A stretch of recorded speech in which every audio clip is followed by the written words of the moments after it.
ठीक है।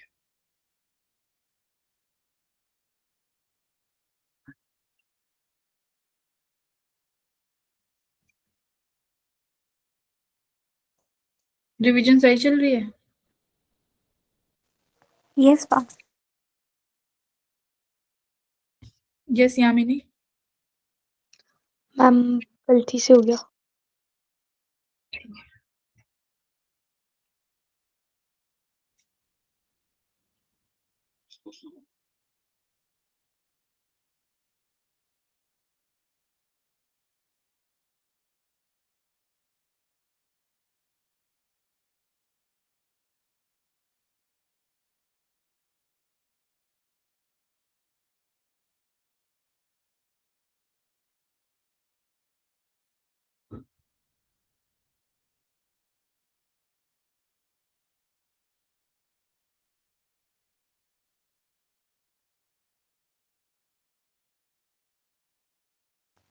मैम हाँ हाँ।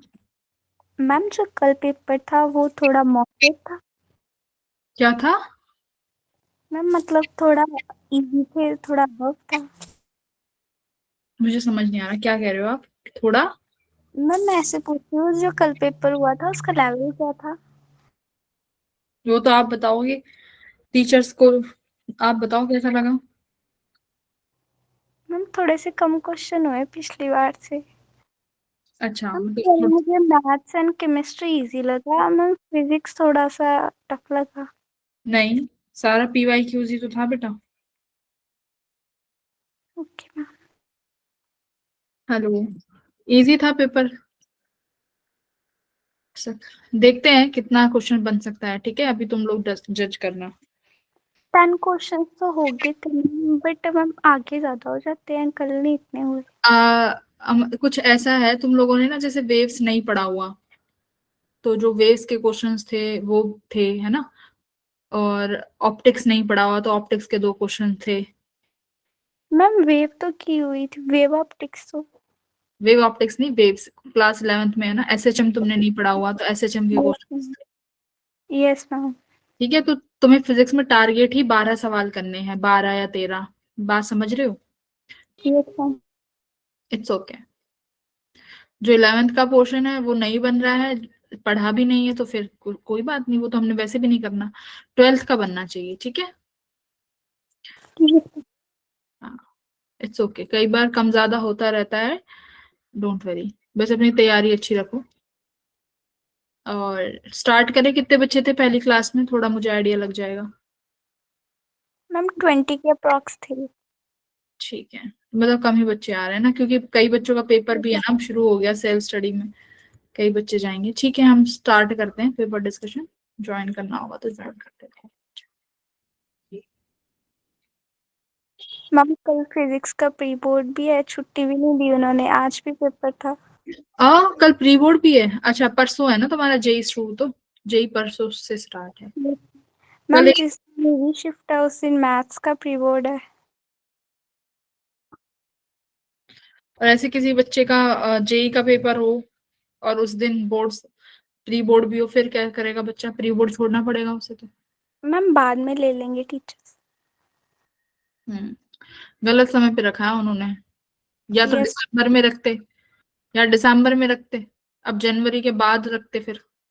ये जनवरी में तो टीचर्स को पता है ना, ये समय तो जेई का है, बहुत गलत समय पे रखा है, तुम्हें कहना चाहिए था अपने टीचर्स। मैम एक्चुअली बोर्ड की तरफ से ही आती है ना मैम शेड्यूल। अच्छा, ये बोर्ड्स की तरफ से आते हैं प्री बोर्ड का भी? Yes ma'am. ओके, चलो शुरू करते हैं बेटा। Question number first. तुम्हारे सिलेबस मैंने फ्लूइड्स नहीं पढ़ाया। जिनको मैंने फ्लूइड्स पढ़ाया है उनका लास्ट में करा देंगे ये वाला क्वेश्चन। Question number 2। जो क्वेश्चन नंबर सेकंड देखेंगे, क्या है मीन फ्री पाथ और एवरेज स्पीड? हाँ बोलो, yes.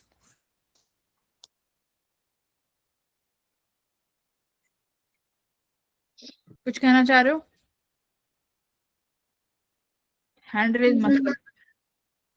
Mean free path and average speed, यानी मीन फ्री पाथ दिया हुआ है लैम्डा, एवरेज स्पीड दे रखी है V एवरेज, ठीक है? टेम्परेचर दे रखा है ये रही स्पीड। तो पूछा है फ्रीक्वेंसी ऑफ कोलिजन,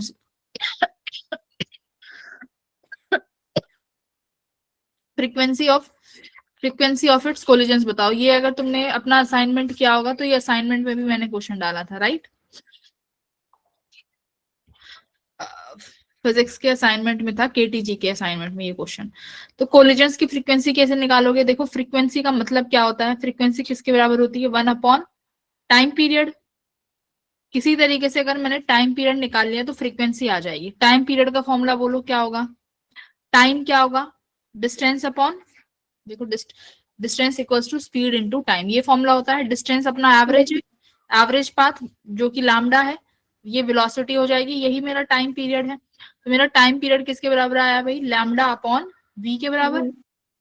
मुझे एवरेज वेलोसिटी दे रखी है, सॉरी सॉरी, एवरेज स्पीड दे रखी है, मीन फ्री पाथ दे रखा है। Yes ma'am.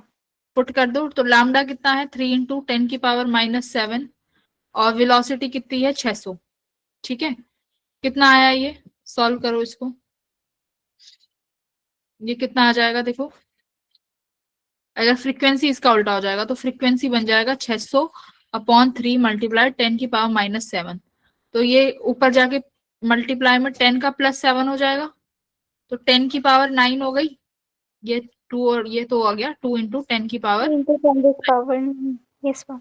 That's it. ये करना था इसमें तुम्हें कि फ्रीक्वेंसी क्या होती है? 1/t, टाइम पीरियड कहाँ से आ जाएगा? लैम्डा और डिस्टेंस से। ठीक है, तो थोड़ा सा तो सोचना पड़ेगा। तो ये एक क्वेश्चन था डुएबल, ठीक है, क्वेश्चन नंबर 1। क्वेश्चन नंबर 3 की बात करते हैं। क्वेश्चन नंबर 3 में फॉर्मूला बोलो। Ratio of magnetic flux and electric flux के डायमेंशंस पूछे हैं, क्या होंगे? ठीक है, इलेक्ट्रिक फ्लक्स क्या होगा भाई? Phi equals to E dot A, yes ma'am. Phi E upon phi B. Magnetic flux क्या होगा? B upon A. Divided. Area से तो एरिया चला ही गया, तो इलेक्ट्रिक फील्ड और अपॉन मैग्नेटिक फील्ड का फॉर्मूला। तो इलेक्ट्रिक फील्ड में मैं क्या लिख सकती हूँ? देखो F equals to Q E से निकाल सकती हूँ। ई क्या आया? F/Q। ठीक है, तो यहाँ पे लिख दो F upon Q। Magnetic field भी फोर्स के फॉर्म में आता है, F इक्वल्स टू ILB। चलो QV में ले लो, क्योंकि Q से QB कट जाएगा, ठीक है, आसान रहेगा फिर। यहाँ पे हम लिख लेंगे QVB। तो मैग्नेटिक फील्ड किसके बराबर आया भाई? F upon QV। ठीक है, तो मैं यहाँ पे लिख दूं F मल्टीप्लाई Q ऊपर चला गया, V चला गया, F से F कट गया, Q से Q कट गया, तो किसके बराबर आया ये? V के बराबर, यस मैम। E के बराबर। और देखो E अपॉन B मुझे पता है ना, E इक्वल्स टू CB होता है, वहां से भी देख सकते हैं। E/B किसके बराबर आया? C के बराबर। और C क्या है? Velocity, right, speed of light. तो C तो है, तो वेलोसिटी, तो वेलोसिटी निकल के आया है वैसे भी। और बाकी E/B का रेशो हमें C देता है। तो तुम मुझे बताओ L की पावर क्या हो जाएगी? 1। L यस की मैम। Power 1, 80 minus 1। E की पावर -1। तो 1 और -1 यानी ऑप्शन नंबर डी। ठीक है, यस आंसर। मैम। तो सेकंड क्वेश्चन ये भी डुएबल था, तो 2 सवाल करने लायक थे। तो अभी क्वेश्चन नंबर 2। ठीक है, चलो फोर्थ पे आओ। फोर्थ क्वेश्चन में क्या कह रहा है कि फोटो इलेक्ट्रिक इफेक्ट है on increasing the intensity of incident light. अगर मैं इंसिडेंट लाइट की इंटेंसिटी को बढ़ाएं तो स्टॉपिंग पोटेंशियल इंक्रीज होगा। बात सही है कि गलत है? गलत है मैम। गलत है। गलत है। Yes ma'am. स्टॉपिंग पोटेंशियल कब बढ़ता है? फ्रीक्वेंसी बढ़ाने से, करेक्ट। Yes ma'am. हाँ, तो गलत हो गया। रीजन क्या दिया हुआ है? Increase in intensity of light increase the rate of photo electrons emitted. तो कह रहा है कि अगर मैं इंटेंसिटी बढ़ाऊंगा तो रेट ऑफ फोटो इलेक्ट्रॉन्स जो निकल रहे हैं वो बढ़ेंगे, लेकिन शर्त ये है कि जो थ्रेशोल्ड, जो तुम्हारी इंसिडेंट लाइट है उसकी फ्रीक्वेंसी थ्रेशोल्ड से थोड़ी ज्यादा होनी चाहिए। सही है कि गलत है? ट्रू है मैम। ट्रू है। ट्रू है ना, क्योंकि भाई फोटो इलेक्ट्रॉन ज्यादा इमिट होंगे अगर इंटेंसिटी बढ़ाओगे। तभी तो करंट बढ़ता है कि इंटेंसिटी बढ़ाने से करंट बढ़ेगा। क्यों? क्योंकि नंबर ऑफ फोटो इलेक्ट्रॉन जो इमिट होंगे वो ज्यादा होंगे। तो दिस इज ट्रू। तो यानी ऑप्शन नंबर क्या हो जाएगा अपना? डी। डी। बी नहीं, D. Yes ma'am. A false. Fifth question देखो, कह रहा है कि एक बुलियन एक्सप्रेशन दिया हुआ है जिसमें ये तुम्हें बना ये चीज बनानी है, ठीक है, कि ये हमारा बन जाए। तो तुम्हें साफ साफ दिख रहा है कि मेरे पास 3 इनपुट होंगे इसमें, A B और C ऐसे। ये ए है और ये बी है और ये सी है, करेक्ट। इस ए बी सी को पहले तुमने ऐसे जोड़ना है कि क्या बने, ए बार बी बार और सी बने। तो इसका मतलब यहां पर जाके तुमने नॉट गेट लगाया होगा, ठीक है। इन तीनों का आउटपुट एक गेट में दिया होगा, और ये कौन सा गेट होना चाहिए, एंड गेट या कैसा गेट होना चाहिए, ए बार बी बार सी बनाना है तो एंड गेट होना चाहिए। इस तरीके से यहां पर मुझे क्या मिलेगा, ए बी बार सी, ठीक है, ये आ गया एक इनपुट। अब उसके बाद क्या है देखो, उसके बाद फिर किसका मल्टीप्लाई किया है तुमने, ए और सी का। यानी मैंने ए का इनपुट लिया और सी का इनपुट लिया, दोनों पर नॉर लगाए, और दोनों को किस में इनपुट दिया भाई, दूसरे एंड गेट में। तो एंड गेट 1 एंड गेट 2, यहां से क्या मिला मुझे, ए और AC बार सी, ए सी बार। इन दोनों को क्या करना है अब तुमने, और गेट, बस मिल जाएगा ना, ए बार सी प्लस ए सी बार, यही तो किया होगा। Yes ma'am. तो अब मैंने जब ये बनाया तो मुझे क्या क्या, मैंने क्या क्या यूज किया ये देखो। पहले में कहा है कि तीन इनपुट, तो तीन इनपुट तो दिए, 1 3 इनपुट एंड गेट, यानी एक एंड गेट ऐसा है जिसमें तीन इनपुट दिए हैं, ठीक है, करेक्ट। तीन नॉट गेट लगाए हैं, तो तीन नॉट गेट लगाए हैं ना, 1 2 3, ये बात भी ठीक है। यस 1 2 इनपुट और गेट, अब कहा है कि एक ऐसा और गेट लगाया है जिसमें 2 इनपुट दिए गए हैं, ठीक है। ये जो और गेट है इसमें कितने इनपुट दिए हैं, इनपुट तो 2 ही दिए हैं, तो ये बात भी ठीक है। थर्ड कह रहा है कि 1 2 इनपुट एंड गेट, कि एक ऐसा एंड गेट लगाया है जिसमें 2 इनपुट दिए गए हैं, तो बात ये भी ठीक है। 2 इनपुट दिए हैं ना इसमें, ये वाला ए बार और सी बार, तो ये बात भी ठीक है। तो यानी ए ऑप्शन सही है। बी पढ़ो, 3 इनपुट एंड गेट, ठीक है, 1 not gate and 2 input nor gate, ये देखो क्या कह रहा है। हाँ,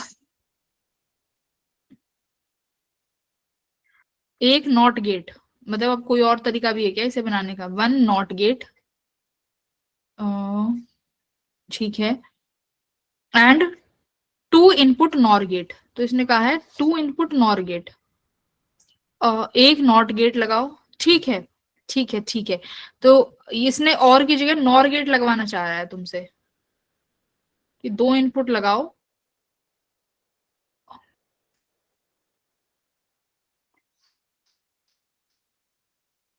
चलो बी को अभी थोड़ा साइड में रखते हैं, सी देखते हैं, सी क्या कह रहा है।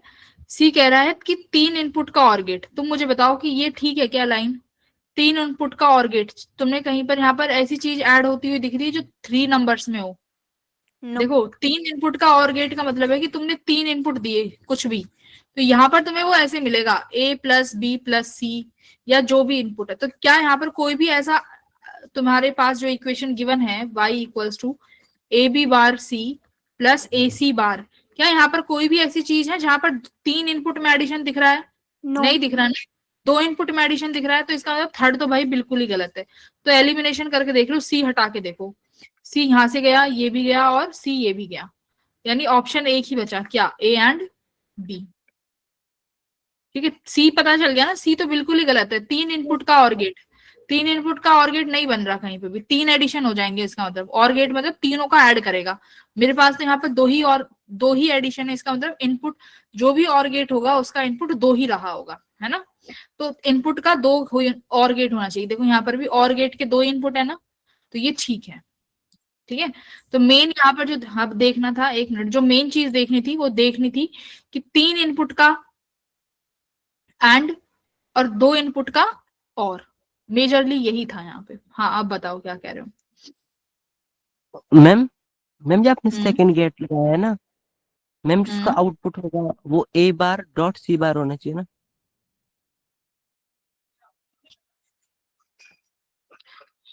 हाँ दोनों का अलग अलग लिखोगे, हाँ अलग अलग लिखो। इसका आउटपुट मैंने ये ए बार लिया और सी बार आया, तो इसका आउटपुट मिलेगा A bar dot C bar, right. Yes ma'am. Hmm और ए बार डॉट सी बार मुझे क्या मिलता है, ए प्लस सी बार, हाँ। Yes ma'am. तो ये कह रहा है कि ए सी का बार होना चाहिए, तो एक नॉट और लगा दे क्या AC का बार बनाने? मैम इसमें हम ऐसा कर सकते हैं कि पहले हम एंड लगाए और उसके बाद बार लगाए, उसके बाद एक नॉट गेट लगा दे। अच्छा, अगर पहले सिर्फ, हाँ, अगर यहाँ पे नॉट ना लगाऊं तो मुझे मिलेगा A.C, और फिर बार लगा देंगे तो A.C का बार मिल जाएगा, हाँ। यस तो मैम। फिर नॉट, फिर ठीक है, हाँ, करेक्ट, राइट राइट। देखो सही है, बात सही है। इसमें ये होगा कि मुझे A.C मिलेगा, राइट, ऐसे। तो अगर मैं नॉर्मल ले लूं तो ये मुझे मिला यहाँ से AC, और यहाँ पर लगा दो डॉट। अब ठीक है, तो मुझे यहाँ से इनपुट मिलेगा A.C, और ये अब सबका बार जाएगा। तो यानी ये बना मेरा नैंड गेट, हाँ। तो नैंड गेट की रिक्वायरमेंट पड़ी ये तो 3 नॉट गेट तो नहीं आए इसमें, 2 ही नॉट गेट आए, 1 और 2। फिर अच्छा, फिर आगे देखो, 3 input and gate, 3 not gate, 2 आए ना, पर यहाँ पे हमारे पास नॉट गेट का 2 ही इस्तेमाल हुआ। 2 इनपुट और गेट, ये तो मैम ठीक है, 2 इनपुट एंड गेट। हाँ, एक यही अगर गड़बड़ हो नैंड गई फिर। हाँ, पर नैंड गेट अगर भी तो नैंड नॉट के गेट बराबर ही कैलकुलेट, हाँ राइट, नैंड भी तो फिर नॉट के बराबर ही काउंट हो जाएगा ना। तो फिर भी 3 ही, एक ये रहा, 2 ये रहा, तो 2 ही तो हुए,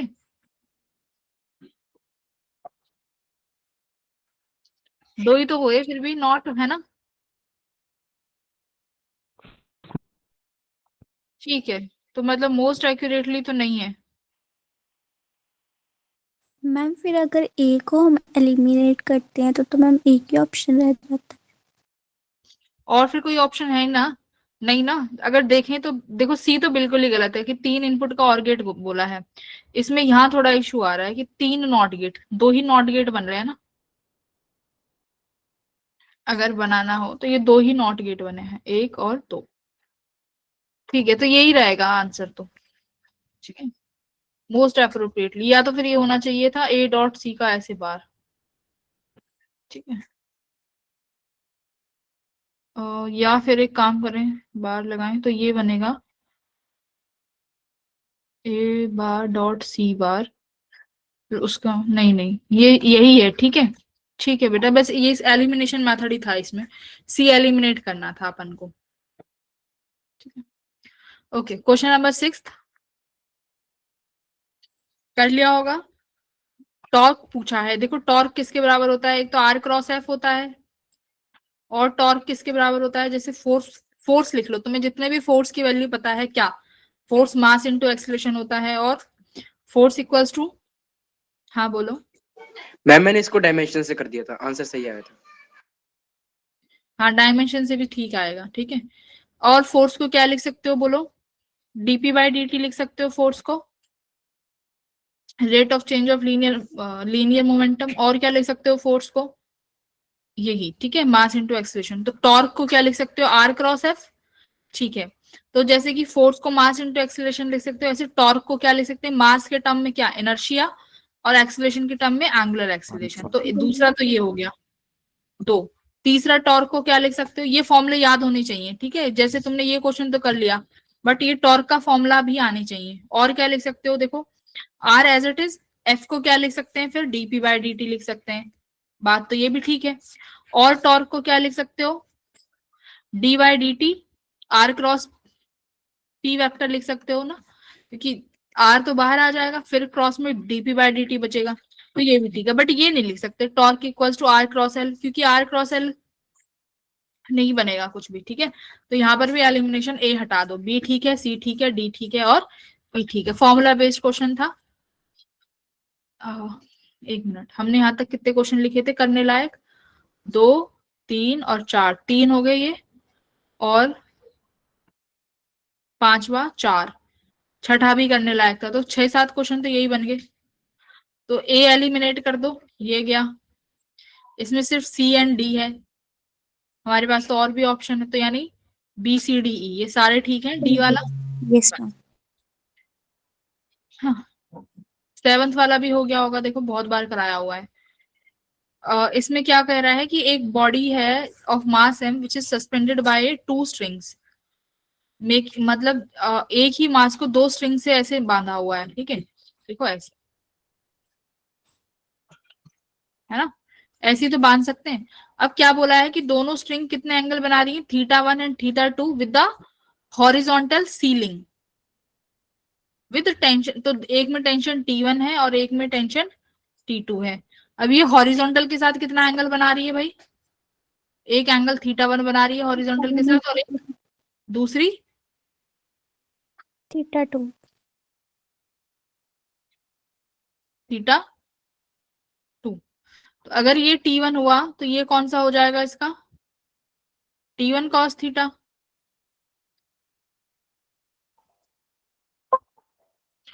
और ये अपना T2 cos θ2। अगर ऐसे कंपोनेंट ले लिए तो ये तो mg के साथ ही लग जाएगा ना, मतलब गलत हो जाएगा फिर तो। मैम cos थीटा एक 1 रहेगा। हाँ, मैम t cos थीटा 1 कहाँ पे, आपने पहले लिखा था। एक मिनट।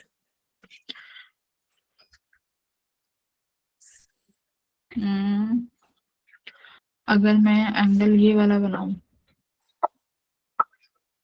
तो एंगल शुड बी θ1, तो T1, ये तो नहीं बनेगा कुछ भी।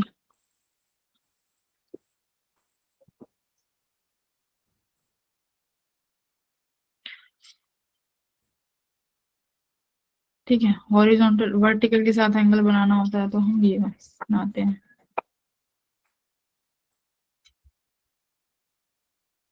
ठीक है, ये क्या बन रहा था अपना T1 cos θ1 और ये T2 cos θ2, है ना।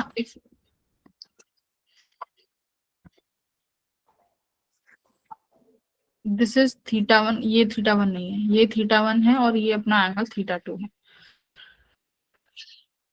बट इसमें कंपोनेंट ऊपर नीचे हो जाएंगे ना, ये गड़बड़ हो रही है इसमें।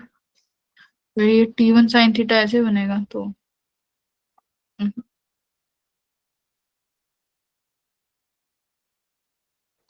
ऐसे ले लो एंगल्स, छोड़ो यहाँ से मत बनाओ, नीचे से डाउनवर्ड से बनाओ एंगल, यहाँ से कंपोनेंट्स में गड़बड़ आ रही है ना।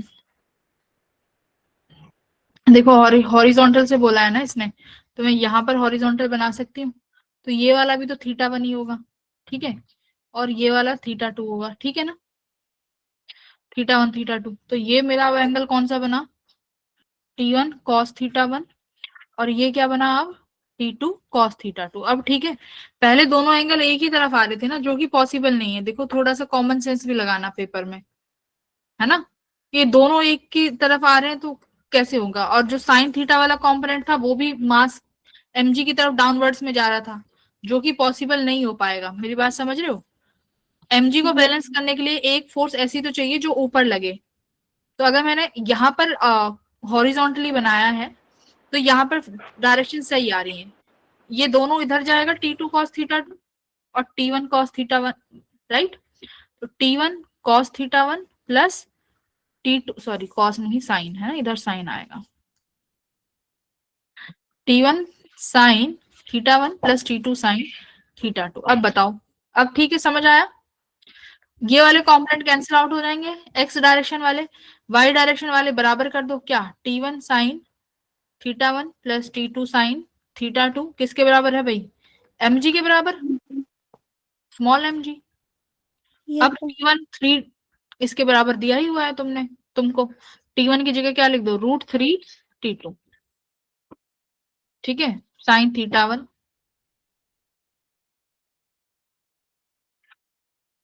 Plus T2 sine θ2 equals to mg। अब देखो यहाँ से T1 cos θ1 किसके बराबर है, T2 cos θ2 के। तो यहाँ से एंगल का इक्वल निकाल लोगे कि एंगल किसके बराबर आएगा, cos θ1 इक्वल्स टू cos θ2 किसके बराबर आया, T2 अपॉन T1, और T2 कितना है भाई, T2 को T2 ही रहने दो, और T1 √3 T2, तो T2 से T2 कट गया, एंगल किसके बराबर आए दोनों, cos θ1, 1/√3। हाँ cos थीटा 2 इक्वल्स टू 1/√3। तो ये किसके बराबर बनेगा बताओ, कब आ सकती है ये वैल्यू, रख के देख लो। cos अगर थीटा 1 60 डिग्री है तो cos 60 डिग्री कितना बनेगा, 1/2। 1/2। तो सही है ये, cos 60 डिग्री 1/2 और cos 30 डिग्री √3/2, तो 2 से 2 कट गया, 1/√3 ठीक आ गया ना ये ऑप्शन। 60 और 30, दैट्स इट। 60 और 30 ये ऑप्शन हो जाएगा। बाकी तुम्हारे पास अगर एंगल आ गए तो इन एंगल को साइन थीटा वाली इक्वेशन में रख के देख लो, आ जाएगा आंसर।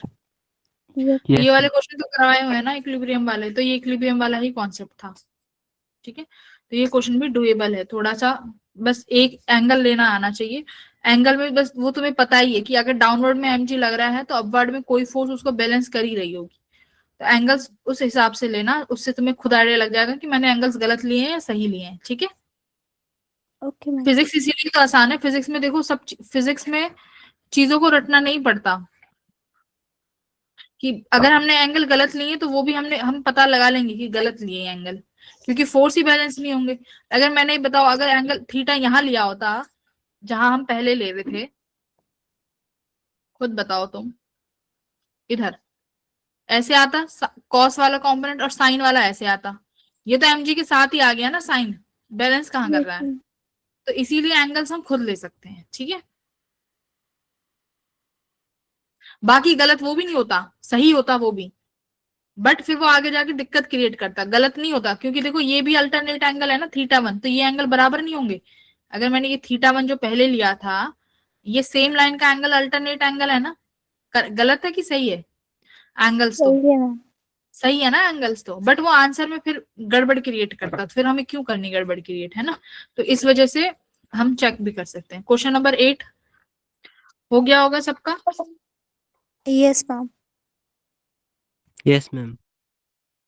फॉर्मूला लगाना आता ही है अपना, रेडियस का कितना होता है n² Z। z a0, ठीक है, अपने आराम से लगा लेना।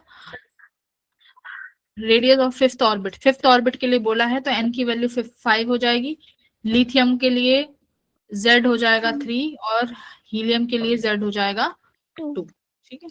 बस यही करना था यहाँ पे। फिर देखो 9th क्वेश्चन बहुत इजी है, 9th किया था, जिस बच्चे ने 9th नहीं किया इसका मतलब वो है आलकसी बच्चा, उसे बड़ी स्टेटमेंट देख के ही डर लग जाता है, ठीक है। जिसने 9th नहीं किया तो अपनी गलतियों से यहाँ पर सीख लो। सवाल में लिखा हुआ है कि दो स्मॉल स्फेरिकल बॉल्स हैं जिनका मास 10 ग्राम है, दोनों का चार्ज इक्वल एंड अपोजिट है, तो थोड़ा सा कॉन्सेप्ट आना चाहिए, इक्वल एंड अपोजिट चार्ज मतलब डाइपोल का कुछ खेल होने वाला है। Attach to two ends of very light rigid rod of length 20 centimetre, 20 centimetre की रॉड है, ठीक है। अरेंजमेंट को प्लेस किया जाता है एक infinite non conducting charge sheet, ये चार्ज शीट है, इसलिए मैं कह रही हूँ जो चैप्टर्स करें ना उनके सवाल आसानी से मत छोड़ना, पढ़ना 1 मिनट 2 मिनट, क्योंकि सर ने उस दिन बताया था ना कि 4 मिनट अप्रोक्सीमेट मिलते हैं एक क्वेश्चन पे, तो जो चैप्टर पढ़ा है उस चैप्टर पे तो दिमाग लगाओ भाई, ठीक है, 2 मिनट 3 मिनट लगाओ उस पे। तो plus plus plus charge, charge conducting sheet है, कैसी, नॉन कंडक्टिंग शीट है, right. Yes ma'am. Charge density भी दी हुई है, चार्ज डेंसिटी यानी सिग्मा तुम्हें ऑलरेडी दिया हुआ है 100 microcoulomb per metre square. Length of the rod में अब क्या कह रहा है देखो, such that the length of the rod make an angle 30 degree with the electric field, तो इसकी इलेक्ट्रिक फील्ड मुझे पता है ऐसे इसी तरीके से होती है, प्लस इसकी तो राइट, शीट की इलेक्ट्रिक फील्ड ऐसे ही होगी भाई, प्लस चार्ज की आउटवर्ड होगी। इन्होंने बोला है कि जो तुम्हारा वो रॉड है जहां पर हमने दो चार्जेस प्लस क्यू और माइनस क्यू रखे हुए हैं, जिनके चार्जेस -2 और +2 है, वो तुम्हारी इलेक्ट्रिक फील्ड के साथ कितना एंगल बनाना है 30 डिग्री, दैट्स इट। तो कह रहा है कि बताओ नेट टॉर्क कितनी लगेगी, तो यही तो हो गया कि डायपोल मोमेंट को यूनिफॉर्म इलेक्ट्रिक फील्ड में रखेंगे, क्योंकि इस कंडक्टिंग शीट की इलेक्ट्रिक फील्ड कितनी होती है सिग्मा अपॉन, कंडक्टिंग नहीं है ये, नॉन कंडक्टिंग है, तो नॉन कंडक्टिंग की होती है सिग्मा अपॉन 2 एप्सिलॉन नॉट। चलो नोट। कंडक्टिंग की कितनी होती है, sigma upon epsilon. Very good, conducting की होती है सिग्मा बाय एप्सिलॉन नॉट। तो नॉन कंडक्टिंग है तो मैं इलेक्ट्रिक फील्ड दे दिया, टॉर्क का फॉर्मूला क्या होता है P क्रॉस E या Yes, ma'am. PE sine theta, P क्या हो जाएगा, charge multiply by distance into electric field. Sine कितना है 30 डिग्री, साइन 30 डिग्री। चार्ज कितना है 2 माइक्रोकूलम, 2 इंटू 10 की पावर -6। डिस्टेंस कितना है भाई दोनों चार्जेस के बीच में, 20 सेंटीमीटर का, देखो ये दिया हुआ। सेंटीमीटर। Yes ma'am. तो जो जिसने नहीं करा उसके लिए बहुत बड़ी लर्निंग है कि ऐसे क्वेश्चंस छोड़ने नहीं है। 10 की पावर -2 इलेक्ट्रिक फील्ड हम निकालेंगे सिग्मा अपॉन 2 एप्सिलॉन नॉट से, ठीक है। मल्टीप्लाई साइन 30 कितना हुआ 1/2। 1/2। सिग्मा तुम्हें दिया ही हुआ है 100 माइक्रोकूलम, तो माइक्रो भी लगाना है, ठीक है। कर लेंगे 100 बार। यस अब ma'am. Very good. 10th question तो सबने किया होगा, देखते ही मजा आ गया होगा। Yes ma'am. Yes, ma'am. Yes ma'am. ये हमारे पास क्या होता है I0 100 और पीक वैल्यू होती है करंट की। तो IRMS का किसके बराबर होता है, IRMS होता है I0 बाई √2। तो I0 हमारे पास 100 √2 है, बाई √2 कर देंगे तो मेरे पास IRMS कितना आ गया 100। 100। बाकी इसने पूछा है कि फ्रीक्वेंसी भी बताओ, तो हमें पता है ओमेगा किसके बराबर होता है 2 पाई f के बराबर। तो ये साइन ओमेगा टी होता है बेटा इसके अंदर। Yes ma'am. ओमेगा 100 पाई है इक्वल्स टू 2 पाई, तो ये पाई से पाई कट गया, 2 से 50 कट गया, तो f कितना आया 50। यानी अपना ए ही ऑप्शन है, ठीक है। 11th भी सबने किया होना चाहिए, यस मैम। 11th सबने किया होना चाहिए, क्योंकि आई किसके बराबर होता है भाई dq by dt। dt। Charge पूछा है तो dq किसके बराबर हो जाएगा आई dt के बराबर, correct. Integration of i dt। Yes बस टाइम तुम्हें दिया हुआ है 1 से 2 सेकंड का, आई की वैल्यू पटक दो इसमें उठा के, ठीक है। ये हो गया तुम्हारा। ऐसी फोर्स ऐसी वर्क डन का फॉर्मूला भी आता है, वर्क एनर्जी थ्योरी, जो वर्क वाला कॉन्सेप्ट है ना, वहां पे W का फॉर्मूला भी आता है ऐसे F.ds। तो ऐसे को सवाल भी कर लेना, ठीक है। सेम हो जाएगा 11th से 1। Yes ma'am. yes, 12th कर लोगे, मैम एक बार बता दो प्लीज। ठीक है। देखो क्या कह रहा है, when an object is placed 40 centimetre away from a spherical mirror, magnification इतना बनता है। तो मिरर के केस में मैग्निफिकेशन का फॉर्मूला क्या होता है, m equals to -v/u। v/u। Yes ma'am. खत्म सवाल। तो मैग्निफिकेशन कितनी दी हुई है 1/2, तो 1/2 लिख दो। तो यहाँ से देखो क्या रिलेशन आया, u किसके बराबर आई -2v। आया कि नहीं आया, ma'am. क्या हुआ, क्या हुआ सेक्शन। मैम नहीं ठीक है, वो लेंस का होता है प्लस वाला, ठीक है। वो तो नहीं बोल रहे थे। ठीक है, तो मैग्निफिकेशन किसके बराबर है -v/u इक्वल्स टू 1/u। तो मेरे पास ये रिलेशन आ गया। उसके बाद देखो अब इसने कहा है कि मुझे ये बताओ कि अगर मैग्निफिकेशन 1/3 बनेगी तो मुझे ऑब्जेक्ट को कहाँ रखना है, ठीक है। ऑब्जेक्ट हम कहाँ रखेंगे, उसकी जगह इसने पूछ लिया कि ऑब्जेक्ट कितना मूव कराना पड़ेगा। तो यानी यहाँ पर इसने चेंज पूछ लिया एक तरीके का। तो पहले वाला तो पता ही है, इसका मतलब इसने नया u' पूछना है कि नया इमेज कहाँ, सॉरी नया ऑब्जेक्ट कहाँ रखें, ये बता दो। तो सबसे पहली बात ये है कि मुझे यहाँ से सब क्या निकालनी पड़ेगी, सबसे पहले फोकल लेंथ, क्योंकि मुझे मिरर की फोकल लेंथ नहीं दे रखी।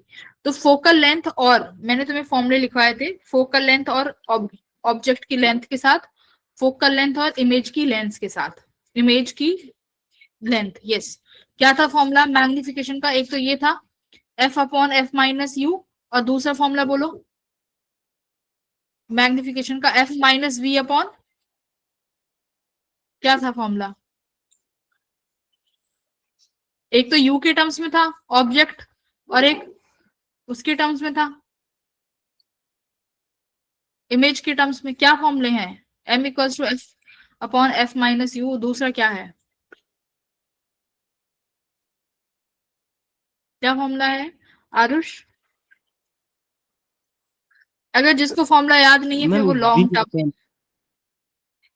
क्या है, मैम f-v/v। यही है ना। ये दो फॉर्मूले हैं शॉर्टकट। अगर किसी बच्चे को नहीं भी आते हैं तो डोंट वरी, डरना नहीं है, हम अपना ये वाला फॉर्मूला भी लगा सकते हैं, ठीक है। ये क्योंकि फोकल लेंथ चाहिए ही चाहिए। अब देखो ये अगर इस वाले से लगाना चाहो तो इससे कर लेना, मुझे फोकल लेंथ निकालनी है, दैट्स इट।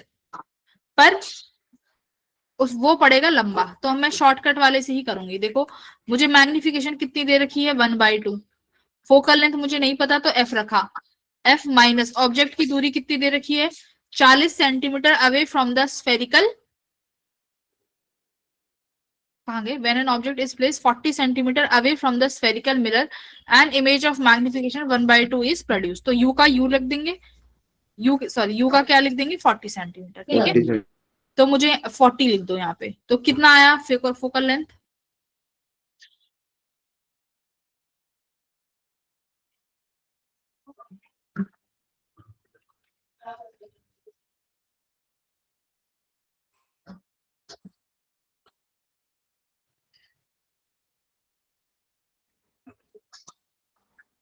फोकल लेंथ का फॉर्मूला बोलो, तो वैल्यू कितनी आई है, मैम -40। -40 -40 आई है। Okay, if focal length -40 centimetre आई है तो दोबारा इस वैल्यू में रख दो, magnification equals to F upon F minus U. अब कितना बोला है मैग्निफिकेशन कितना आ जाए 1/3 आ जाए। 1/3 फोकल लेंथ तुमने निकाला -40, फोकल लेंथ -40 माइनस यू, अब इसमें यू निकालो कितना आ रहा है,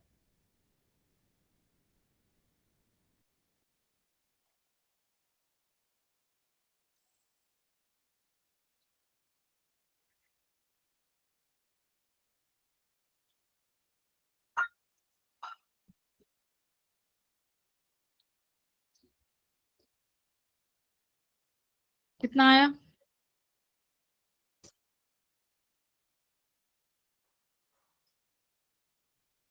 Yeah.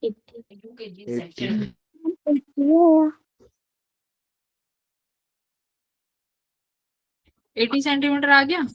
तो अभी Yes, फाइनली कहाँ पे रखा हुआ है, वो फाइनली रखा हुआ है 80 सेंटीमीटर पे, पहले कहाँ रखा हुआ था 40 सेंटीमीटर पे। तो तुमने मूव कितना किया 40 सेंटीमीटर। तो 40 centimetre away from the,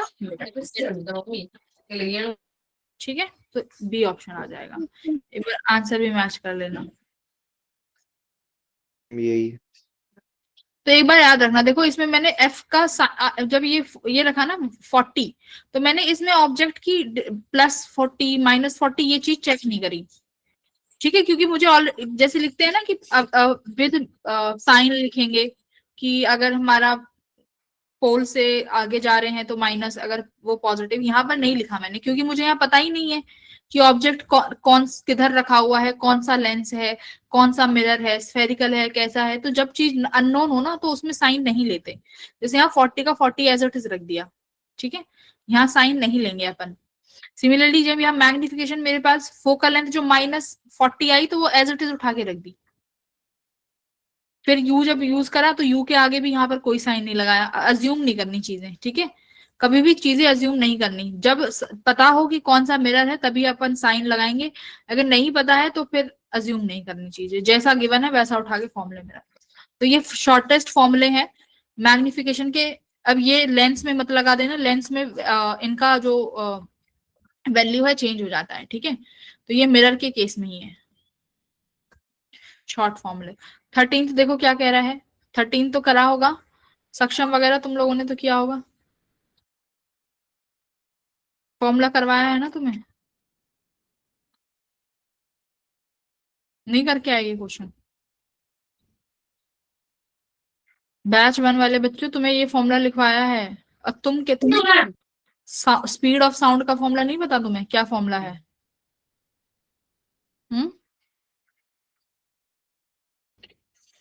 gamma P upon rho, यही तो है वेलोसिटी ऑफ साउंड का formula, gamma P by rho, P is pressure, rho is density. ये डायरेक्ट फॉर्मूला बेस्ड है कि नहीं, आरुष याद है, सक्षम, यस मैम। ये फॉर्मूला नहीं आता, गामा क्या है? एडिया जो उसमें लिखते हैं ना अपना सीपी बाय सीवी, ओके। तो क्या फॉर्मूला है स्पीड ऑफ साउंड का, गामा पी बाय डेंसिटी। तो देखो पी बाय डेंसिटी सब में सेम दे रखी है, तो स्पीड ऑफ साउंड डायरेक्ट किस पे डिपेंड कर रही है, गामा पे। तो हीलियम CH4 CO2 सबका क्या निकाल लो, सबका गामा निकाल लो, बस खत्म सवाल।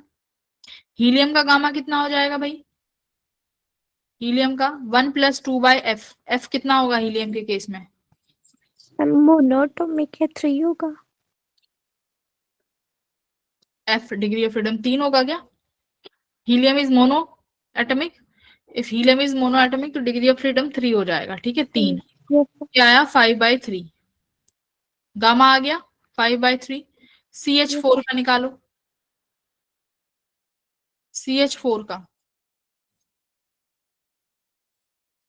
मैम इसको डायटोमिक कंसीडर करेंगे। CH4 डायटमिक कैसे हो जाएगा, 4 और 1 5, 5 एटम नहीं है इसमें, तो ये Yes, ma'am. पॉली एटमिक है।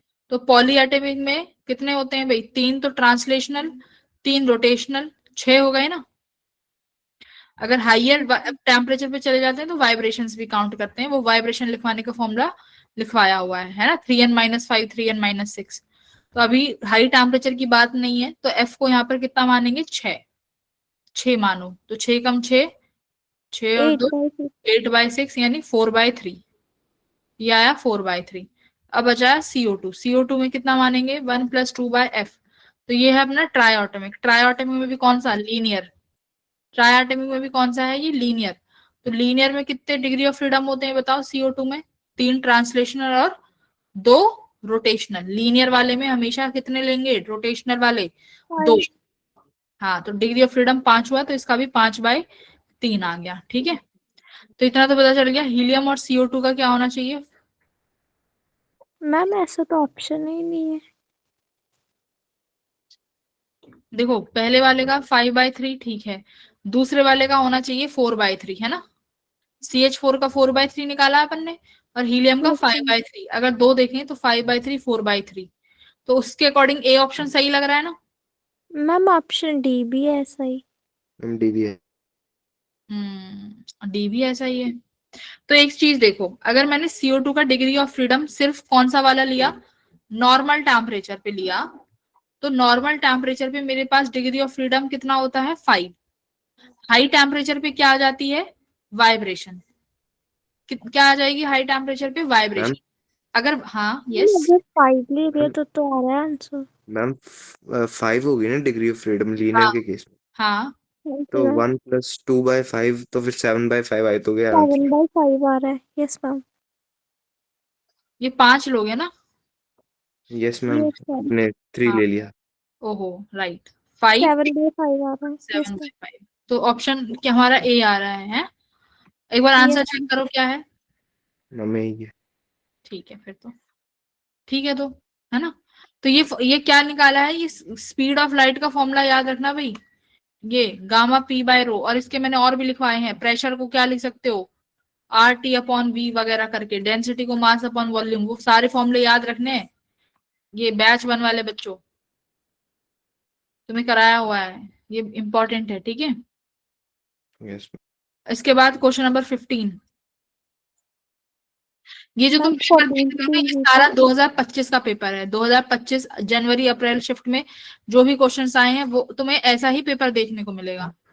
और बैच 2 वाले बच्चों तुम्हें 10-12 क्वेश्चन टारगेट करने हैं। बैच 1 तुम्हें, क्योंकि तुम्हें 1-2 चैप्टर एक्स्ट्रा भी कराया है बैच 1 वालों को, तो तुम 1-2 क्वेश्चन एक्स्ट्रा ही अटेम्प्ट करके आना, 1-2 सवाल का ही फर्क पड़ेगा, ठीक है बच्चों।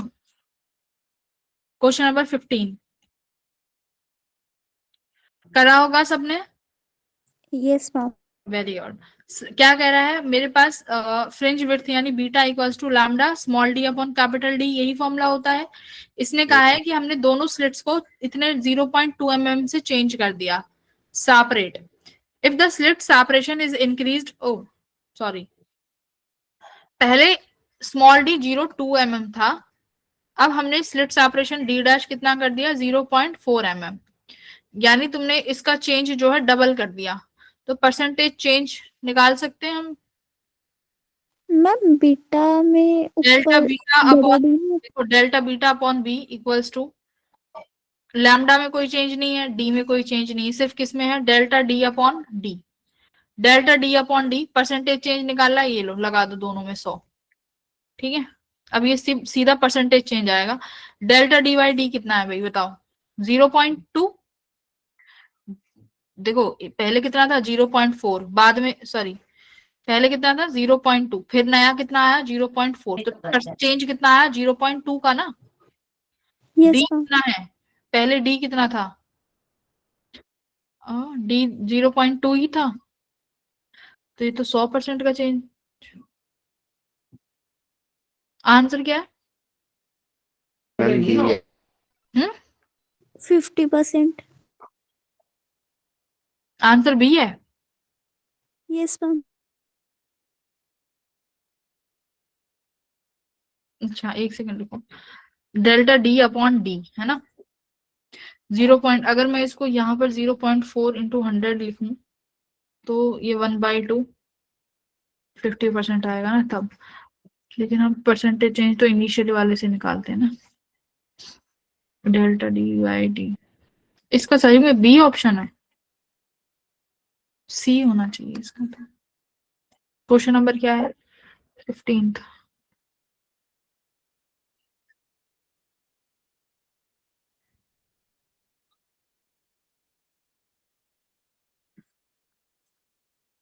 क्योंकि हम पुराने से कंपेयर करते हैं ना हमेशा।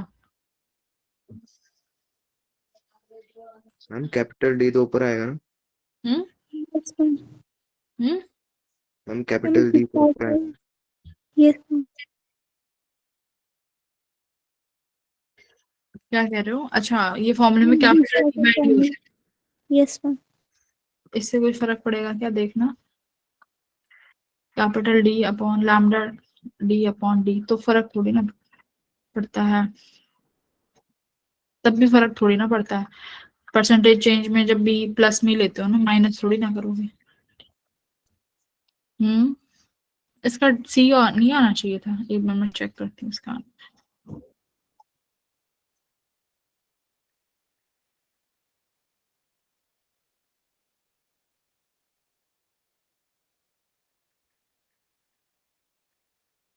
क्या किया है तुम लोगों ने? आंसर क्या लगा के आए थे?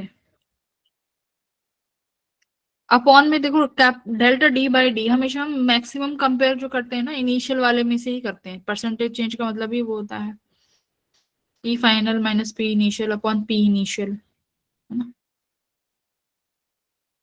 आंसर चेक करने दो।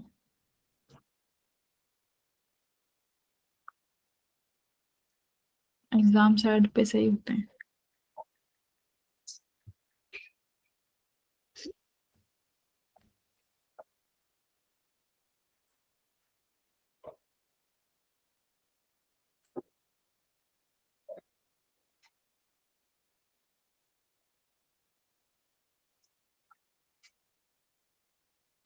मैम मैम अगर हम्म, इसमें वैल्यू पुट करके करेंगे ना तब 50% ही आ रहा है ना। किसने वैल्यू? मतलब अगर लैम्डा डी बाई डी में वैल्यूज पुट करके करेंगे ना तब 50% ही आ रहा है। फिर वो लेंथ ही नहीं पड़ेगा। हम्म,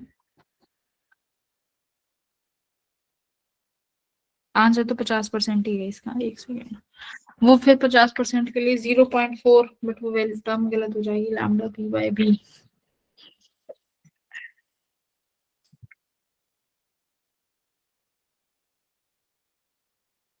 मैम बिट्टा इनवर्सली प्रोपोर्शनल नहीं है डी के, हाँ इनवर्सली है। तो मैम उल्टा नहीं होगा? क्या उल्टा होगा? Ma'am delta B upon B में इनवर्स नहीं होगा डी?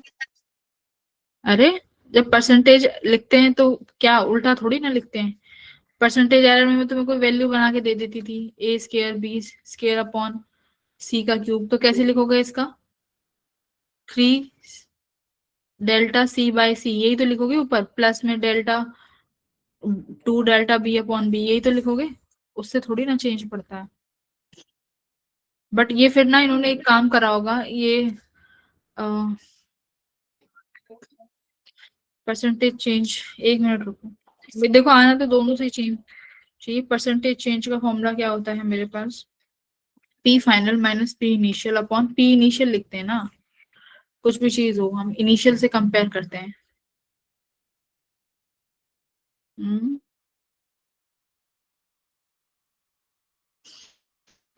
0.4 करेंगे तो मुझे दिख रहा है कि 50% आ जाएगा, राइट।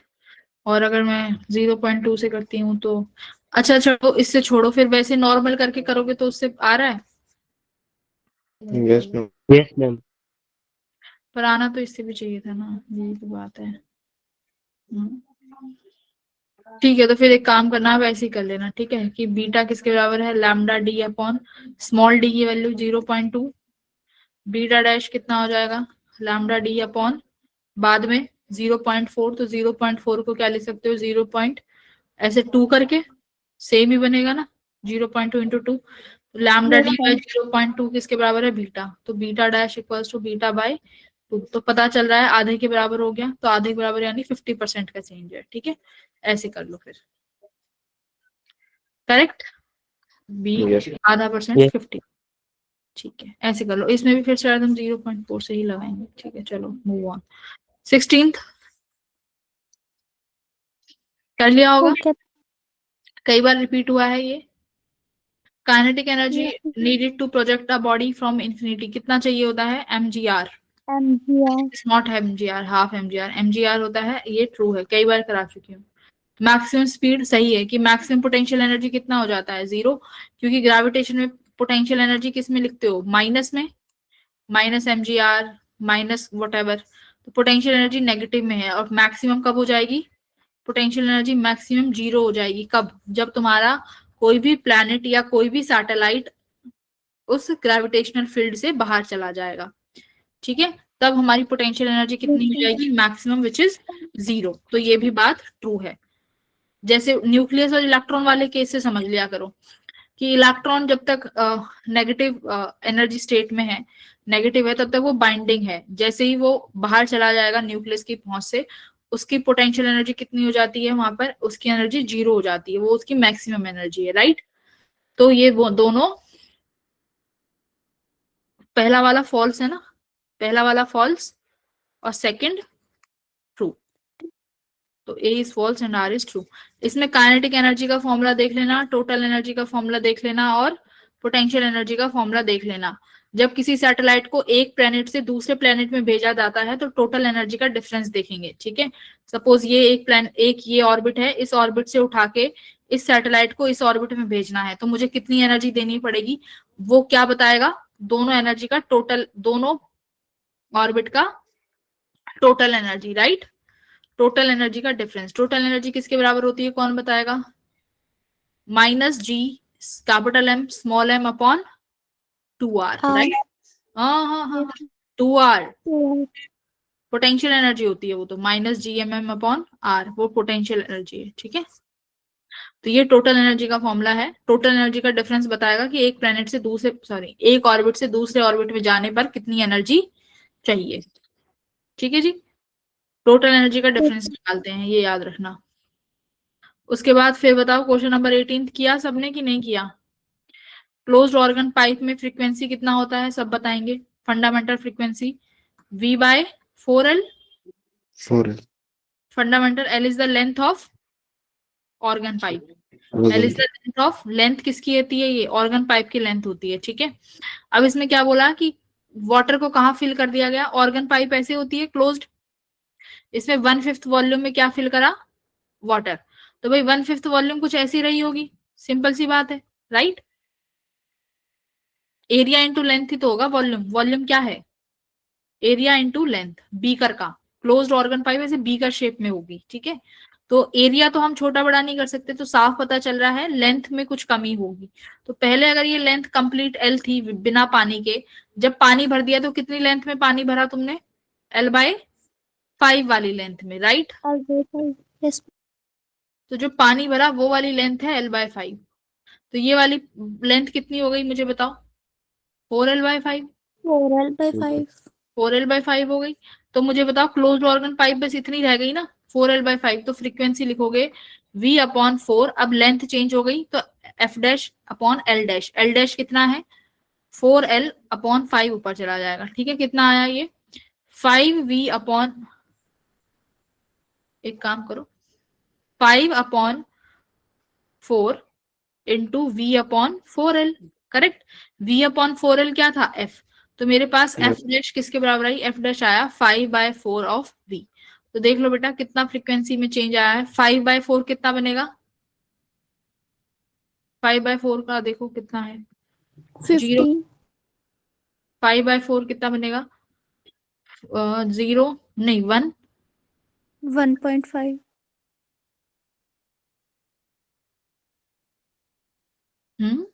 कुछ गड़बड़ तो नहीं करी? 4L 5 1.2 होगा। Yes.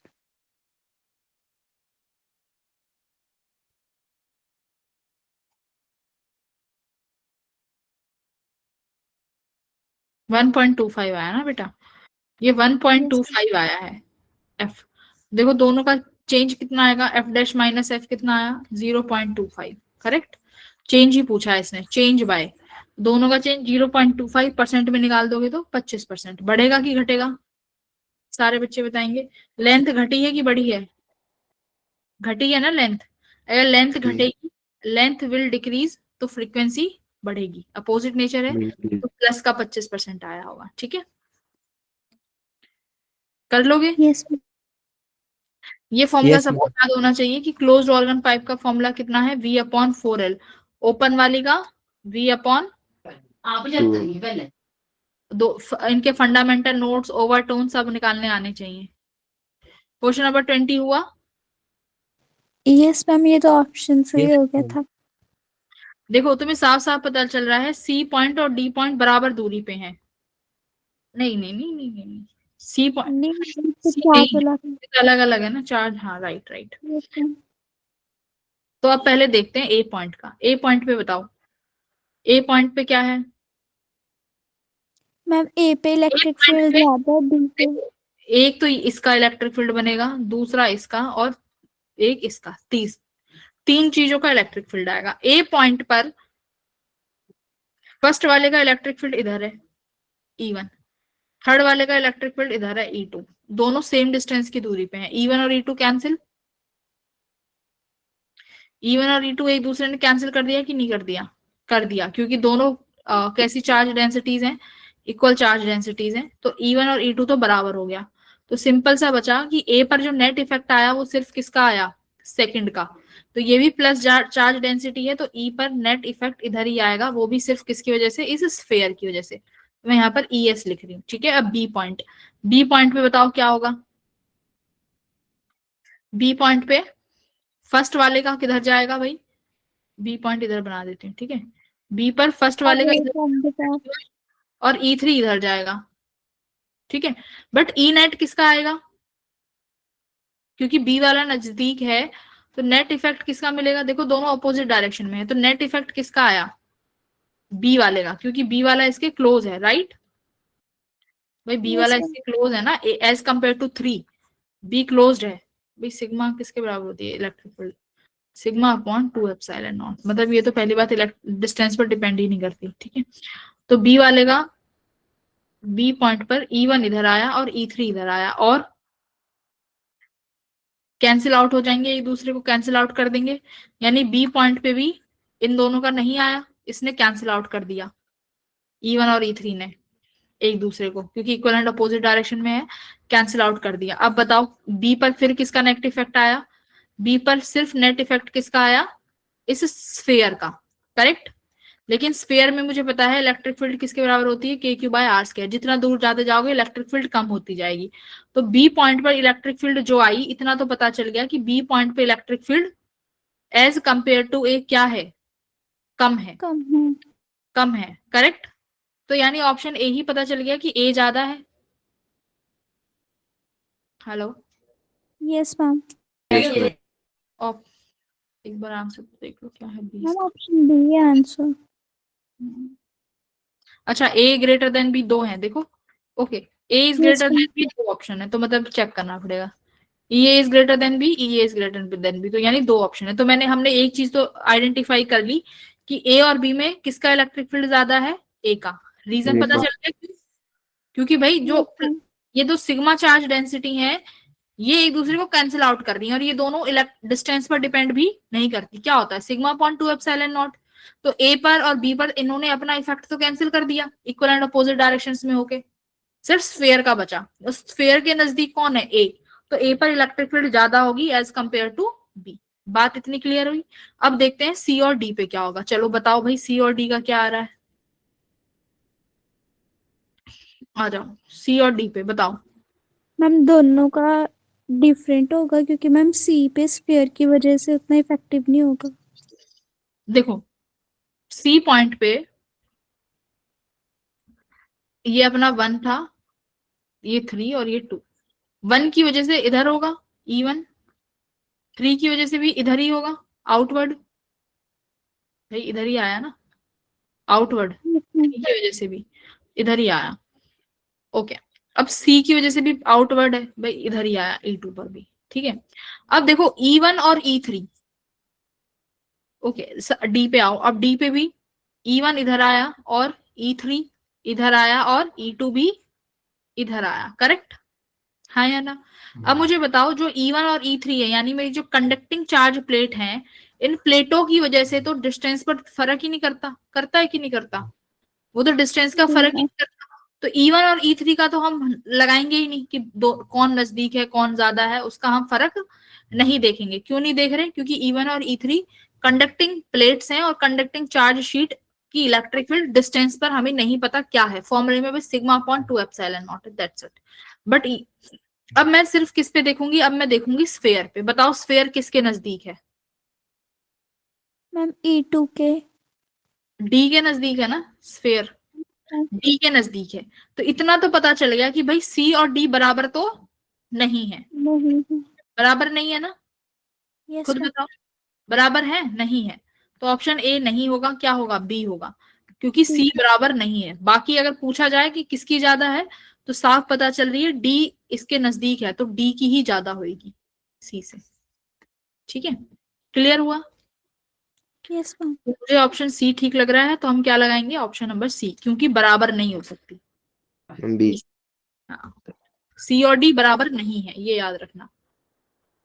तो ये भी आसान था। फिर आते हैं क्वेश्चन नंबर 22 पे। 22 वाला किया सबने? भाई देखो मैंने किया हुआ है, चार्ज कंडक्टर जहां वेलोसिटी दिखे वहां पर मेरे पास ईएमएफ का एक ही फॉर्मूला है, बीवीएल। शर्त ये है भी साइन थीटा, तीनों एक दूसरे के परपेंडिकुलर होनी चाहिए, शर्त ये है। अब यहाँ पर वेलोसिटी जो मुझे लेंथ दिख रही है वो लेंथ इफेक्टिव नहीं है, क्योंकि मैंने बोला है ये लेंथ कौन सी होती है, लेंथ इफेक्टिव लेंथ लेनी है, राइट। अब ये यस लेंथ देखो ऐसे है, ये बीसी है और ये बीडी है, इफेक्टिव लेंथ नहीं है। इफेक्टिव लेंथ बोले वो लेंथ जो वेलोसिटी के परपेंडिकुलर हो, तो तुम्हें वो लेंथ निकालनी है जो वेलोसिटी के परपेंडिकुलर है। तो साफ पता चल रहा है कि बीसी का परपेंडिकुलर ये है ना, जो वेलोसिटी के परपेंडिकुलर है। देखो वेलोसिटी ऐसे है, तो ये परपेंडिकुलर ड्रॉ कर दिया मैंने, तो तुम इस पॉइंट को क्या नाम दो? ओ नाम दे दो। ओबी की लेंथ निकाल लो। ओबी की लेंथ कितनी हो जाएगी भाई? अगर ये एंगल 45 डिग्री है, तो थीटा के सामने वाला एंगल देखो, sine 45 degree equals to angle, क्योंकि थीटा के सामने परपेंडिकुलर बनता है, मेरे पास परपेंडिकुलर है और क्या है? हाइपोटेन्यूज। तो साइन ही ऐसा है जो परपेंडिकुलर अपॉन हाइपोटेन्यूज से निकल जाएगा। तो परपेंडिकुलर क्या है भाई? साइन 45, परपेंडिकुलर मेरा है ओबी, हाइपोटेन्यूज है मेरा बीसी। ठीक है, तो मुझे निकालना क्या है? ओबी। तो ओबी किसके बराबर आया? बीसी इंटू साइन 45, ज्योमेट्री है पूरी, बीसी साइन 45। बीसी मुझे 10 सेंटीमीटर दे रखा है, साइन 45 कितना दे रखा है? 1/√2, 1/√2, तो ओबी आ गया ये। सिमिलरली ये वाली लेंथ आ जाएगी ओडी, ये भी सेम 10/√2 आएगा, ये भी सेम ही आएगा भाई, क्योंकि ये एंगल भी 45 डिग्री है, सेम यस प्रोसेस। मैम, ठीक है, तो हमने निकाल ली ये। तो अब तुम्हें ईएमएफ निकालना है। मैग्नेटिक फील्ड दे रखी है 1/√2, वेलोसिटी दे रखी है, कहाँ गया वेलोसिटी? 10 सेंटीमीटर पर सेकंड, सेंटीमीटर को भाई मीटर में चेंज कर देना, 10⁻²। ठीक है, मल्टीप्लाई लेंथ। अब लेंथ बताओ क्या लिखोगे? तो एक आई 10/√2, दूसरी भी इतनी आएगी, तो मैं मल्टीप्लाई बाय 2 कर दूं लेंथ। लेंथ यही तो हुई। यस मैम, ओबी प्लस लेंथ के लिए क्या करोगे? ओबी प्लस ओडी। ठीक है, तो भाई 10/√2 प्लस 10/√2 कितना हो जाएगा? 20/√2, यही लिखा है। 10√2, ठीक है, तो अब इसको सॉल्व कर लो। ये √2 ये 2 कट गया, 1 आ गया क्या?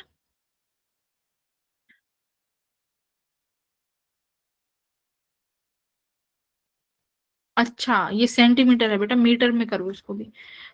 लेंथ के लिए भी 10⁻−2 लगा दो।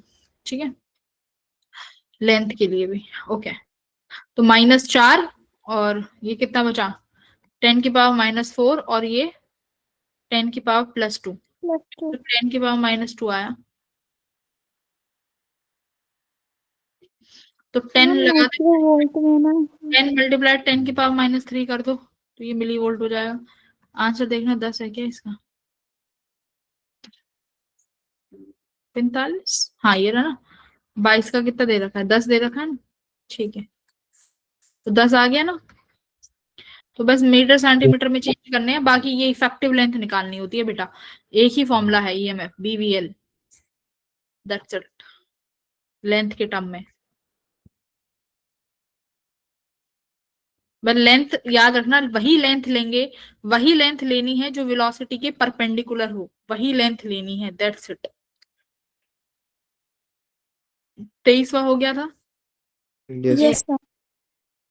ये तो शायद मैंने कराया था। अगर ये पॉइंट बी है तो ये पॉइंट भी बी हो जाएगा, पैरेलल में आ ये जाएंगे भी सारे। बी हो जाएगा, और ये पॉइंट भी बी हो जाएगा। If this is A and this is also A, तो सब पैरेलल में है। देखो A B A B A B A B, है ना, सब पैरेलल में है। Yes ma'am. 1 2 3 4, चारों कैपेसिटर पैरेलल में है, तो 4C ऐड होते हैं ना, 64। तो 64 आ जाएगा आंसर, ठीक है। Yes ma'am. फिर देखो क्वेश्चन नंबर 24, फिर से क्वेश्चन नंबर 24 में वही करना है। Distance between object and image is -1/3 is 30 centimetre. Magnification दे दी, और क्या दे दिया? और distance between object and image, यानी ऑब्जेक्ट और इमेज के बीच की जो दूरी है वो कितनी है? 30 सेंटीमीटर। तो मैं क्या लिखूं? Magnification equals to F upon F minus you.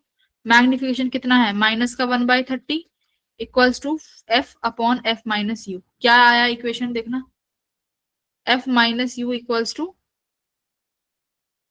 -3f है। Ma'am U minus. क्या u minus? F okay ma'am. Minus U equals to yes -3, ma'am, minus उसके। यस तो माइनस यू इक्वल्स टू,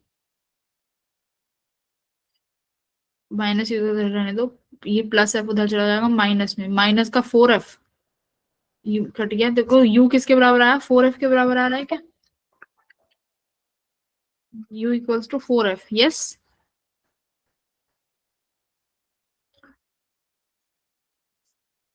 क्या करते हो भाई? -3f इधर ले आओ, इसको सही तो आया है। u किसके बराबर आया है? 4f के बराबर, ठीक है। तो यानी फोकल लेंथ और इमेज के बीच में जो रिलेशन आया है वो ये आया है। अब एक बार फोकल लेंथ और इमेज के बीच में निकाल लो। फोकल लेंथ किसके बराबर होती है? f minus V upon, sorry, जी मैग्निफिकेशन, मैग्निफिकेशन किसके बराबर होगी? f minus f। तो मैग्निफिकेशन किसके बराबर है? 1/3, तो माइनस का 1/3 equals to f minus V upon f, cross multiply कर दो, minus f equals to 3f minus 3v। तो इधर लेके आओ, ये कितना हो जाएगा? 2f equals to -3v। ये आया एवरीवन? हेलो, यही आया। तो v यस मैम। v कितना आया? माइनस का 2/3f, ये आ गया कि नहीं आ गया? तो मेरे पास u है और f है। फिर सवाल में क्या बोला है देखो, तुम्हें क्या दिया हुआ है? ऑब्जेक्ट का डिस्टेंस। तो भाई ऑब्जेक्ट का और इमेज का डिस्टेंस यानी v माइनस यू कितना दे रखा है? 30 सेंटीमीटर, हाँ या ना। v कितनी निकाली तुमने? v निकाली माइनस का 2f/3, u कितना निकाला? 4f। इसको 30 के बराबर रखो, इस इक्वेशन को सॉल्व करो, देखो क्या आता है, एक बार लेट्स चेक।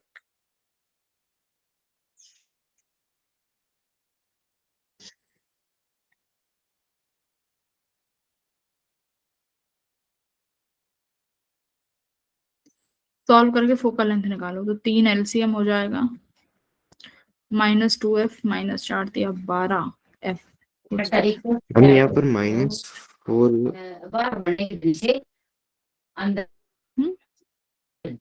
मैम -f हम दूसरी साइड जाके -3f नहीं बन जाएगा? -4f नहीं बन जाएगा? क्या कह रहा है? कहीं पे प्लस माइनस में गलती। मैम साइड में वो जो 2f equal to -3v equal किया। हाँ, v की वैल्यू -2f/3 है ना, और u माइनस का है, तो माइनस u किसके बराबर है? 4f के बराबर। ये ma'am minus F equal to -3f-3v लिखा मैम वहाँ।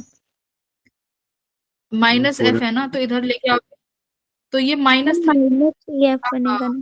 तो ये ओहो राइट राइट, तो ये माइनस का 4f आएगा ना बेटा, यस मैम। ये माइनस से माइनस कट गया तो v कितना आया, प्लस का 4/3 है। ठीक है, तो इसको प्लस का 4/3 लिख लो। अब देखो फिर क्या आ रहा है, 3 LCM 4f माइनस 4 तिया 12f इक्वल्स टू 30, तो 3 उधर चला गया, 3 तिया 90, 12 में से 4 गए तो माइनस का 8f इक्वल्स टू 90। तो भाई 80/9, 90/80, तो 45 आ रहा है क्या, 45 है ना। अब पौने 4 छोड़ना है ना, तो हमारा 8 आ रहा है, तो 4 छोड़ोगे तो आधा हो जाएगा, 45 आएगा आंसर, देख लेते हैं। ठीक है, यस मैम। तो बस ये करना था, यही 2 फॉर्मूले लगाने हैं। ये किसका है, ये मिरर के केस में है, फोकल लेंथ में इनका प्लस माइनस चेंज हो जाता है, वो एक बार देख लेना। आई थिंक पूरा पेपर डिस्कस कर लिया है, ठीक है, और जो कराने लायक क्वेश्चंस थे वो सारे कर लिए हैं अपन ने, तो पेपर डुएबल था, डिफिकल्ट नहीं था। ठीक है बेटा, थोड़ा फॉर्मूला रिवाइज कर लो, और मैं ऑप्टिक्स के फॉर्मूले जरूर पढ़ के जाना, जरूर। मैंने शॉर्ट नोट्स जो भेजे हैं ना, वो शॉर्ट नोट्स देखो जरूर। पानी, ठीक है, bye bye everyone. Bye ma'am. Optics के शॉर्ट नोट्स पढ़ के जाओ भाई सब बच्चे, ठीक है, ओके।